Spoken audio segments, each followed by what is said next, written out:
បាទទិញឲ្យតណាបងប្អូនថ្ងៃនេះខ្ញុំមាន13 Pro Max តម្លៃធូរពីដើមបាទហើយនឹង15 Pro Max ស្អាត99%ស៊ីនមានប្រអប់ហើយមានខ្សែតម្លៃធូរមកដើមហើយនឹងមាន iPhone មួយទឹកបាទសនុំស៊ីនមួយទឹកស្រុកគេបាទចាប់ពី iPhone 12 Pro Max រហូតដល់16 Pro Max បងឯងថតគៀកទិញមកចឹងបងប្អូនដែលចង់បានតម្លៃធូរបាទឬក៏ចង់បានប្រភេទអវ៉ាន់មួយទឹកសនុំស៊ីនមួយទឹកស្រុកគេបាទអាចតាមដានមើលវីដេអូនេះឲ្យដល់ចប់ណាចឹងសម្រាប់13 Pro Max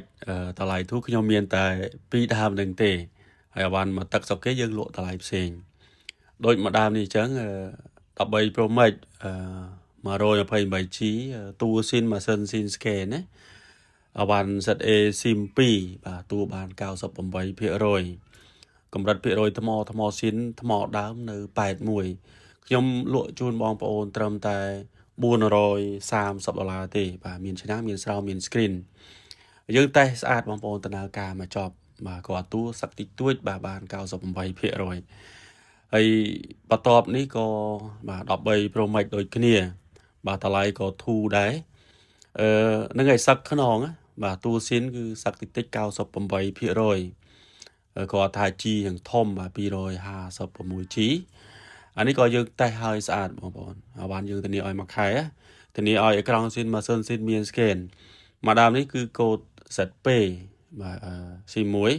បាទកម្រិតភាគរយថ្មនៅរហូតដល់86នឹងឯកាមេរ៉ាមុខងារដំណើរការធម្មតា scan ដើរ256នេះយើងលក់ជូនបងប្អូនត្រឹមតែ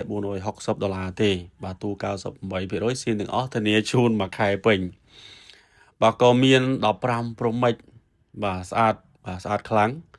99%ពេញបាទមានប្រអប់ទៀតនឹងអ្វីដែលពិសេសហ្នឹងគឺជាប្រភេទអវ៉ាន់កូដ ZA ដកអត់ចង់ចេញបាទអវ៉ាន់កូដ ZA SIM 2បាទ 251G បាទឡើងខ្ចីបាទតួភ្លឹងចឹងបងប្អូនចង់បានមកទឹកដែលស្អាតបាទអាចយកជាមួយនឹងមួយដើមនេះបាទមកទឹកមែនប៉ុន្តែខ្ចីបាទ99%នេះបងប្អូនបាទខ្ញុំបញ្ជាក់ម្ដងទៀត 251G ZA បាទ SIM 2កម្រិតភាគរយថ្មគឺនៅល្អថ្មស៊ីនថ្មដើមណានៅរហូតដល់87ហ្នឹងហើយសម្រាប់មុខងារគឺនៅដំណើរការបាទកាមេរ៉ាគឺច្បាស់ដូចដើម scan លក់ជូនបងប្អូនក្នុងតម្លៃត្រឹមតែ$700ជាងទេ